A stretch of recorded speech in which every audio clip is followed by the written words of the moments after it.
Welcome back, everyone. Michael here with Offshore Citizen.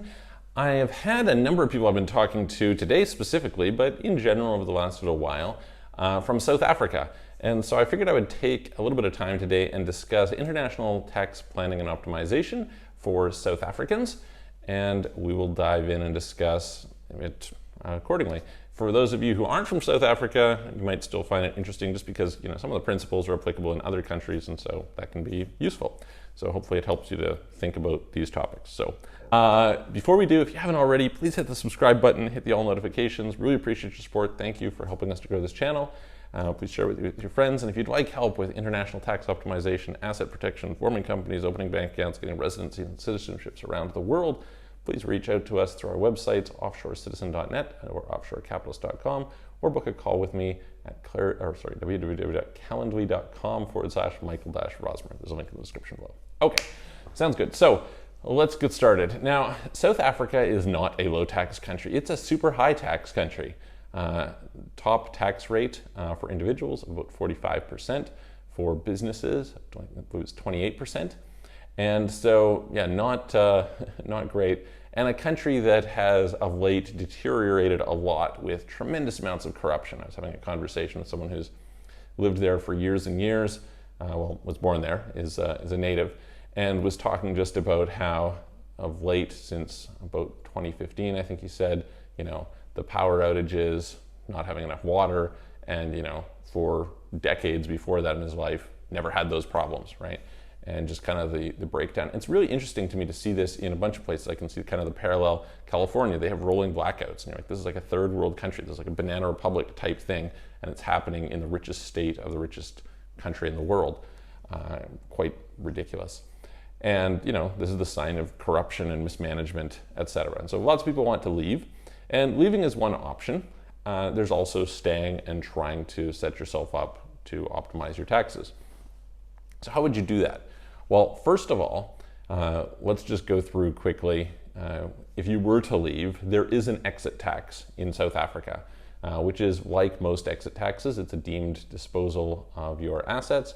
So in other words, it's as though all your assets are sold, you pay tax on the unrealized gains.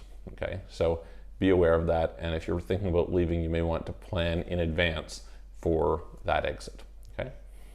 Now, if you decide to stay, how are the rules? The rules are, I would say, somewhat, they're like Western standard rules, maybe with a little less ability to enforce them than some Western countries. To begin with, they have management and control rules, or what they call place of effective management rules, meaning that if you have a company that you form abroad that you manage from South Africa, it is considered to be a South African tax resident company unless overridden by an applicable tax treaty, which means what do? You're going to need to form a company in a foreign jurisdiction where there's better tax, and you're going to need to invest in foreign management. Usually it's high-level director management, or you're going to need to have a tax treaty that overrides that. Now, a bunch of the tax treaties, for example, Mauritius is a really common South African kind of tax haven, but it does not have that provision in the tax treaty between Mauritius and South Africa. So you don't get that protection. So you would need to find one that has both low taxes and this provision. And this is similar to what you get, if you're looking at Canada, if you're looking at some other countries like that. Next, you would need to pay attention to the source income. So if you're sitting there doing all the work in South Africa, well, then that's going to be taxable. South Africa does tax worldwide income, both at the company level and at the personal level. So it doesn't matter where you have that.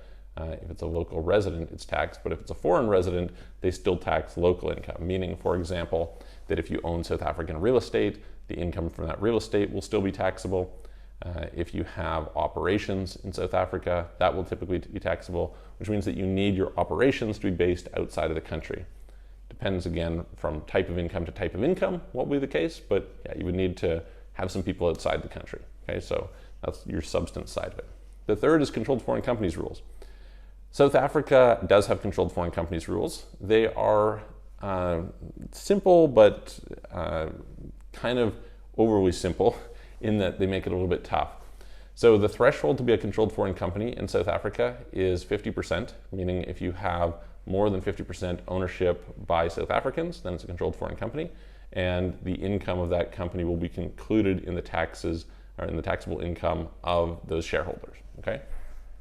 So what do you do to get around that? Well, you could have shareholders who are outside the country, right? You could be, hey, there's 50% South African or 50% foreign, and that would alleviate and allow you to defer at least, right? Alternatively, there are various trusts you could use. Trust structures. South Africa is, of course, a common law jurisdiction, so they have trusts of their own. South African trusts not really useful for this purpose, so you'd use foreign trusts, and you'd have to make sure they'd be structured properly in order not to trigger any of those rules. South Africa does have a general anti-avoidance rule, so they have the provision to go after seemingly abusive schemes that don't pass what's called the business purpose test and the economic substance test, and so you would have to worry about those, but that goes accordingly. So yeah, that would be pretty much the way you would want to do it. You would want to form a company abroad. You would want to have that company be foreign managed and controlled. You would want to have foreign operations. In that case, the company could be not taxable.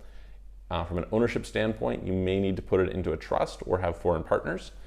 And if you could do that, then you could end up in a situation where you could conceivably have that income be able to know. Now, keep in mind, if you're doing that and then you eventually leave and cease to be South African resident and you're an owner of that company, then that's going to be one of your assets, which is going to be subject to the exit tax. So that's where planning around it with some sort of a trust or something may make sense. So anyway, I hope that helps, gives you a little bit of an idea of how things work in South Africa. This is obviously a high-level overview. You want to get into the details, and so if you have questions about those, you can put them in the comments below, or you can send a message to me through our website, so you can book a call. And I'm going to look forward to seeing you guys on the next video.